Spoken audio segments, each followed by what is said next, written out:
Praise the Lord, सबको जय मसीह की। कैसे हैं आप लोग? परमेश्वर ने आज का दिन दिए, परमेश्वर को बहुत बहुत धन्यवाद देते हैं। वचन के लिए प्रार्थना करेंगे।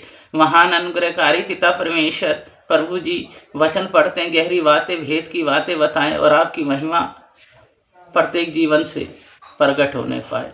प्रभु जी उपवास के समय में प्रभु जी जब आपकी महिमा करते हैं, प्रार्थना करते हैं, तो आपकी उपस्थिति में हमेशा बढ़ने पाए। होली स्पिरिट, थैंक यू जी। सारा गौरव आदर महिमा आपको देते हैं। उद्धारकर्ता यीशु मसीह के नाम से मांगते हैं, आमीन। वचन पढ़ेंगे भजन संहिता 35 अध्याय, उसका 9 पद से 14 पद तक।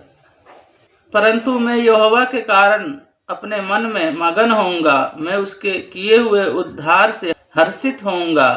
मेरी हड्डी हड्डी कहेगी, हे यहोवा तेरे तुल्य कौन है, जो दीन को बड़े बड़े बलवंतों से बचाते हैं और लुटेरों से दीन दरिंद लोगों की रक्षा करते हैं।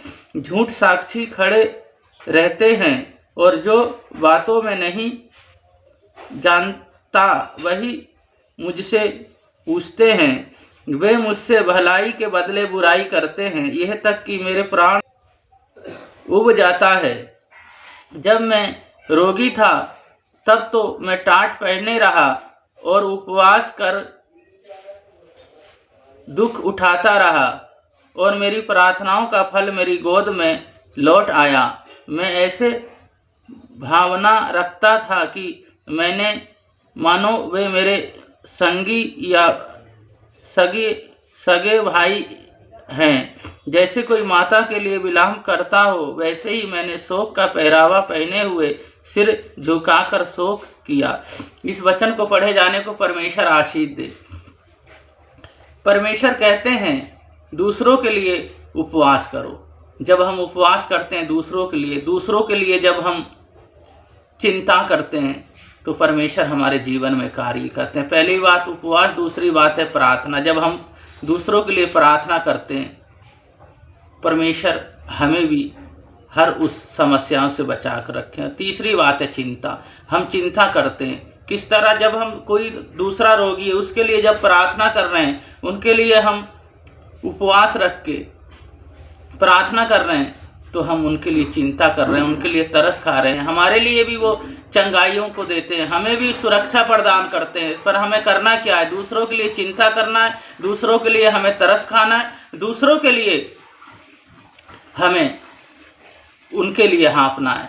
इस तरह जब हम परमेश्वर के सम्मुख आते हैं, उनके चरणों में आते हैं, उपवास और प्रार्थना करते हैं, तो परमेश्वर हमें बहुत आगे तक बढ़ाते हैं। इसी तरह परमेश्वर कहते हैं तुम दूसरों के लिए जब हम प्रार्थना करते हैं, तो हमारा जो फल है वो हमारी गोद में आ जाता है। जो हमारा फल है, जो हमारा परमेश्वर बेनिफिट वो हमें देते हैं। तो इसीलिए क्या करते हैं, हम दूसरों के लिए उपवास करते हैं, प्रार्थना करते हैं, चिंता करते हैं, तो परमेश्वर जो हैं, जो हमें फिर कभी नहीं छोड़ते, कभी नहीं त्यागते।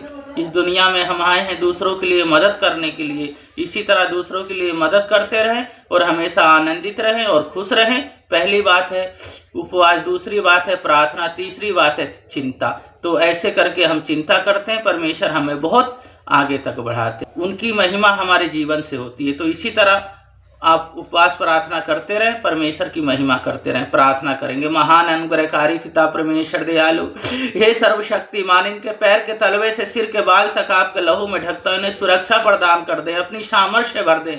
प्रभु जी आप तो तरस खाने वाले मेरे यीशु मसीह, चिंता करने वाले मेरे पिता, इसी तरह प्रभु जी इनकी चिंता करें। प्रभु जी इनका रोजगार, बिजनेस, मैरिज होनी है, बेटी बेटियों की सबकी मैरिज होने पाए, जो काम रुका हुआ है वो खुलने पाए, जो कर्ज है वो चला जाए। प्रभु जी कोर्ट केस इनके पक्ष में आने पाए और बहुत बड़ी बेदारी और रिवाइवल प्रभु जी आपका होने पाए। पर घर बनना है, घर में प्रभु जी इनकी सहायता मदद करें। Holi spirit, thank you Jesus. सारा गौरव आदर महिमा आपको देते हैं। आपने प्रार्थना सुना और सुन के उत्तर भी दे दिया। उद्धार करता यीशु मसीह के नाम से मांगते हैं, आमीन। तो परमेश्वर ने जब हमें चुना है तो उनकी महिमा करते रहें, उपवास और प्रार्थना करते रहें, तो हमारे अंदर सामर्थ आएगी। जब हमारे अंदर सामर्थ आएगी, जब हम दूसरों के लिए प्रार्थना करते हैं, तो दूसरों के जीवन में कार्य होगा। तो इसी तरह हम उपवास और प्रार्थनाएं बढ़ते रहें, दूसरों की चिंता करते रहें, परमेश्वर हमारी चिंता करेंगे। परमेश्वर हमें हर जगह, हर फील्ड में हमारी सहायता मदद करेंगे और हमारे साथ रहेंगे। परमेश्वर आप लोगों को बहुत बहुत आशीष दें। सबको जय मसीह।